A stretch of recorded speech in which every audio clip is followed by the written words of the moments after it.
You doing? I recognize a lot of these folks. They're pretty good folks there.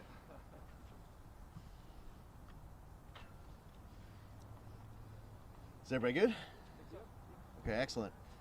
You know, I spent about 2.5 years on active duty not too far from here at Fayetteville, where the president will be with the First Lady today.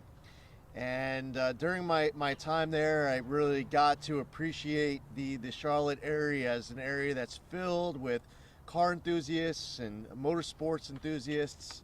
It was often a site that so many from Fayetteville would take the drive and be part of the Coca-Cola. And it's great to be here a day after a very big announcement that was made at the White House yesterday. I joined President Trump in the Roosevelt Room to announce the repeal of the 2009 Obama EPA endangerment finding, all greenhouse gas emission standards that followed, as well as an elimination of all off-cycle credits, including that very despised feature that makes your vehicle stop at red lights and stop signs, that start-stop feature that I heard as I was traveling all 50 states last year. Americans were telling me about what they wanted to see us get done. And then they have a lot of asks covering a lot of issues. And it's good to spend as much time outside of Washington as possible. And it's great to be back here in Charlotte. Last time that I was through here on EPA business was my first week on the job. We were on our way out west after the hurricane impacted Western North Carolina in a very bad way, and it had the full attention of this administration, the EPA, especially right after I was confirmed, which was the end of January of 2025. And for many Western North Carolina families, they're still rebuilding. Fortunately, through EPA, over the course of the last year, we've been able to work with the state and locals to make sure that congressionally appropriated funding has been wisely spent to help people rebuild. We're joined here today by your area Congressman Tim Moore, who's certainly no stranger to public service here in North Carolina, somebody who is very deeply respected by his colleagues in Congress as well as inside of the administration. So it's very appropriate for us to be here in the Charlotte area for many reasons, one of which being a deep understanding of just how much the people of the Charlotte area value the auto industry. They want the auto industry strong. They also have been outspoken as part of those Americans from across this country. Tell me about that annoying start-stop feature. And here we are at a Toyota dealership, where I'm sure the management would be happy to sell everyone a new vehicle before we all leave. During those travels across all 50 states, I had a chance to be at the Toyota plant in Tupelo, Mississippi. It was actually the day after visiting Talladega for that NASCAR race. It was in the West Virginia Charleston site. This was November 13th. And Toyota has a very big presence manufacturing here in the United States. There are a lot of American jobs because of Toyota's massive investment inside of the United States. And on November 13th, when I was in Charleston, West Virginia, in North Carolina, Toyota was announcing a very big increase in investment here at many sites across many states. There are a lot of different U.S. auto manufacturers that have been investing big multi-billion-dollar investments that they'll be making in sites. We've heard it from Ford and Stellantis and others. And those investments mean more jobs. And as a result of yesterday's decision, that means more affordability for people who want to go out and purchase a new vehicle. The calculation is that over $2,400 of savings will be realized for every new vehicle for American families as a result of yesterday's announcement. The largest act of deregulation in the history of the United States $1.3 trillion. It's the largest act of deregulation by far, and it's an act that will result in a lot of savings for American families and more consumer choice. See, one of the other problems that I was hearing a lot about as I was traveling the country is that there were a lot of electric vehicles that manufacturers had to make that people just weren't buying. They were sitting on dealerships unsold.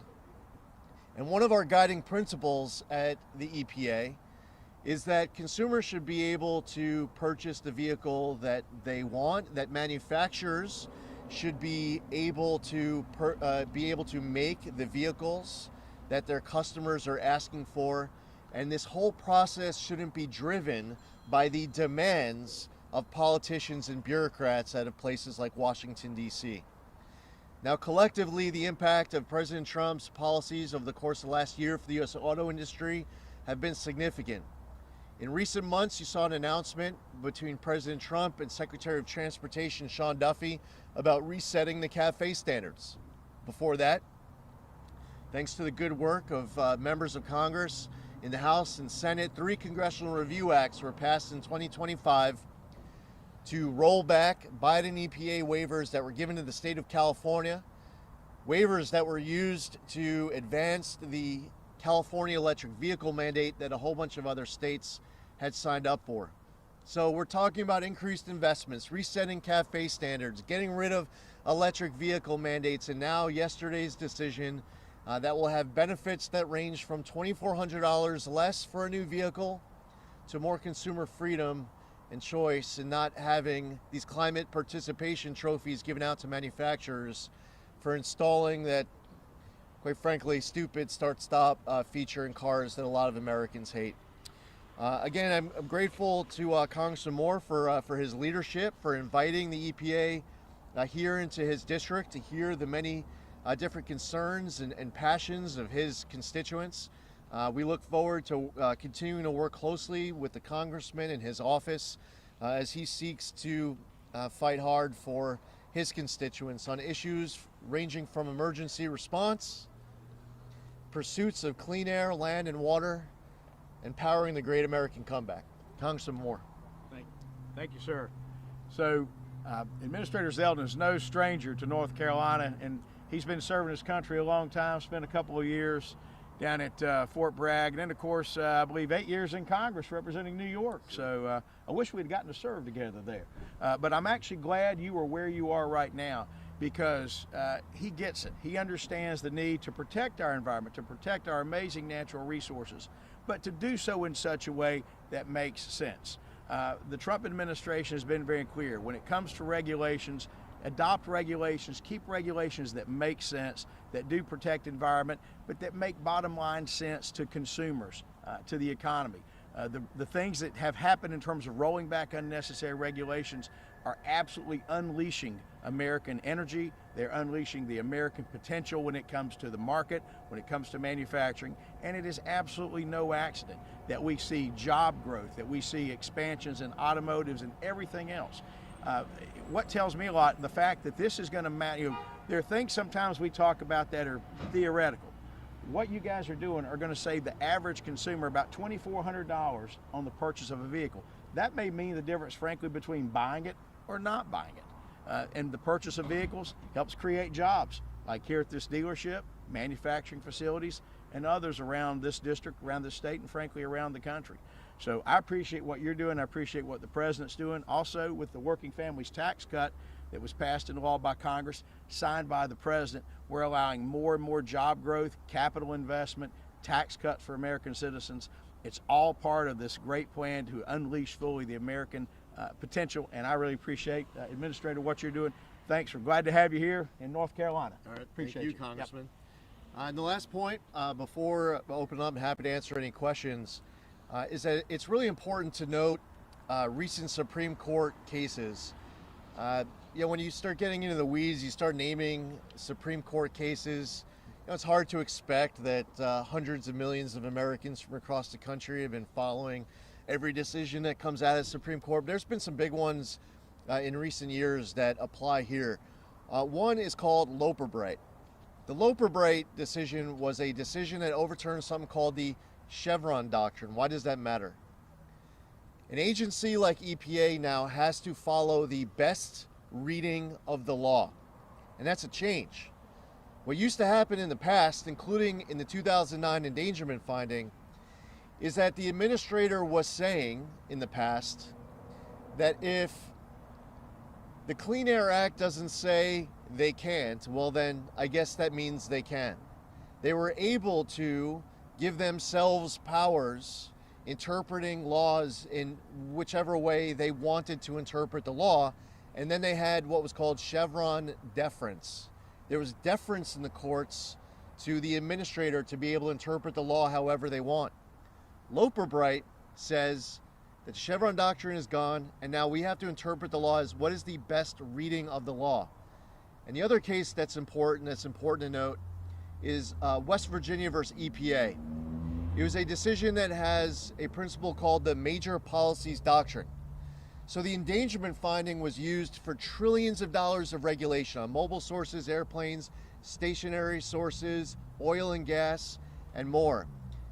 What West Virginia versus EPA says is that a decision that will have trillions of dollars of economic impact is a decision that should be made by members of Congress, not by bureaucrats at some federal agency. So what we're doing is following the law. We're following the rule of law. And that's something that we're doing proudly, and it's extremely relevant to understand what we did with yesterday's decision. I encourage you to read it. It's a few hundred pages, but if you wanted me to summarize it for you, it's about following the law. And the Clean Air Act did not give the EPA the authority to take the creative liberties of pushing forward trillions of dollars of regulations on the American public. It was not in federal statute. It was not authorized by Congress. And with that, happy to answer any questions. Administrator Michael with WBTV here, great station. Just to maybe clear up a misconception, the Trump administration in your office is rolling back some regulation, not all regulation against vehicle emissions. And if you could explain that, but also when you talk to car manufacturers, do they give off the impression that they want to make clean cars or just a profit? Both really important, great questions. First off, I'm glad you asked. All greenhouse gas emission standards that followed the endangerment finding are eliminated. However, all of the emission standards on criteria pollutants, air toxics, they remain. So the Clean Air Act has EPA fulfilling a very important role to ensure that these criteria pollutants and air toxic standards are regulated. They continue to be regulated, and I appreciate you asking. During my travels, and I've been to a lot of different plants, I would ask the leadership how this proposal would end up impacting their company. It was always met very favorably. I'm not going to make any announcements here on behalf of any company as far as the specific feedback of modifications to upcoming makes and models. That's not my business to announce, it's theirs. But clearly, there are many different very positive decisions that U.S. auto manufacturers are able to make to increase consumer choice, to be able to build vehicles that consumers want, and to provide more affordable vehicles as well. Lastly, which is related to your second question, the great news is that these companies are not looking to go back 20 years with the amazing technologies that they have been able to develop, the efficiencies that they've been able to find. And there's so much focus on electric vehicles, but even when you look at the efficiencies in gas-powered vehicles, in hybrids, in diesel trucks, in school buses, in big trucks on big job sites and mines and elsewhere, across the board, the efficiencies of how these engines and these vehicles have improved in the last 20 years have been amazing. And we're excited for the future, and we're very happy to have been able to make yesterday's announcement, and we are thrilled to be able to be here in the Charlotte area to be able to take our announcement on the road and be with all of you. Is there any expectation that a legal challenge, there will be lawsuits about this, that might One thing that I learned very early, probably even before I became administrator, was that every single decision I make, whether I say yes or no, I'm probably going to get sued by somebody. And that's okay. It's part of the process. And what we did was follow the Administrative Procedures Act.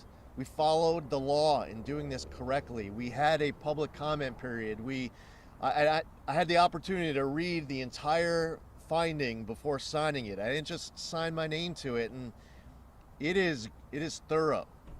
And we're making this decision after Loper Bright, after West Virginia versus EPA, after Michigan versus EPA, and after these other recent Supreme Court cases. And the Clean Air Act is the Clean Air Act. And to give you one other additional piece of context, as you ask about the legal dynamic, back in 2009, when this was being finalized, President Obama and his allies in Congress were trying to get the Clean Air Act amended to give them this power. They were unsuccessful in getting the votes to change the Clean Air Act to allow them to do this, but then they decided to do it anyway. The Clean Air Act is the Clean Air Act regardless of whether it's President Trump in office today, President Biden before him, President Obama before that, or whoever is next.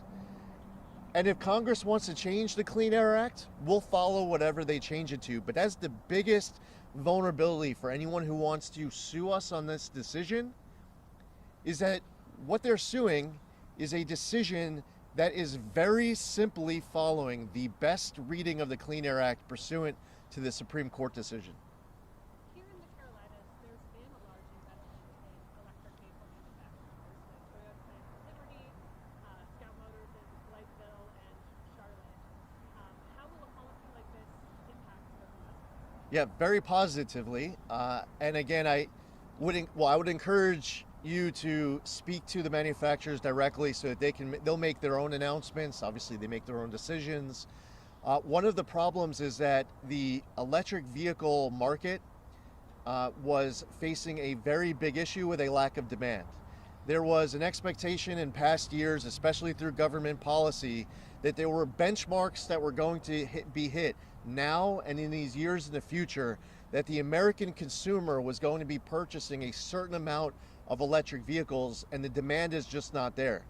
What we're hearing from one company is that instead of an electric vehicle, they will build more certain types of makes and models of a different type of an engine, as I think of one manufacturer. Another one isn't going to be building electric vehicles, but they're going to be building more hybrids. Again, I'm not going to make the announcement for the manufacturer, but I encourage you to speak to them.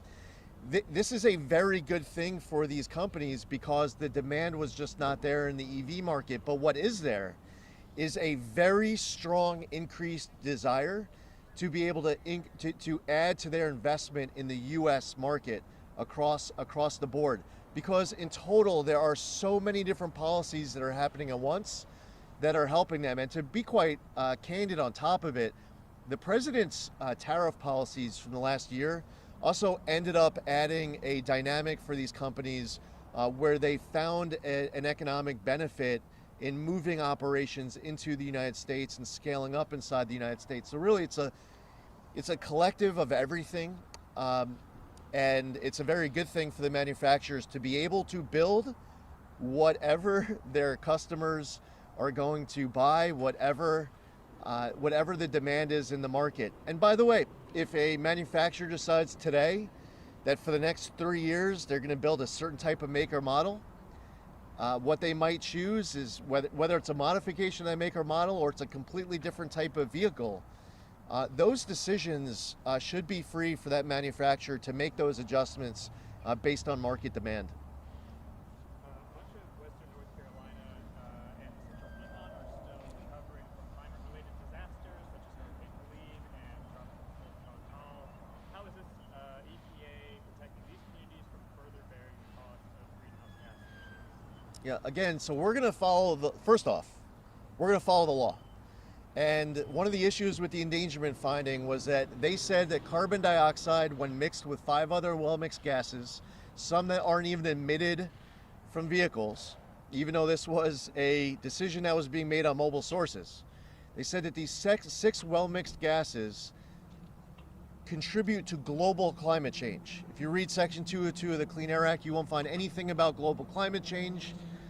That's on purpose, and it's not in there. And then they say that global climate change ends up endangering public health and welfare, ignoring several decades of how the Clean Air Act was always followed when you're analyzing it based on local and regional impacts.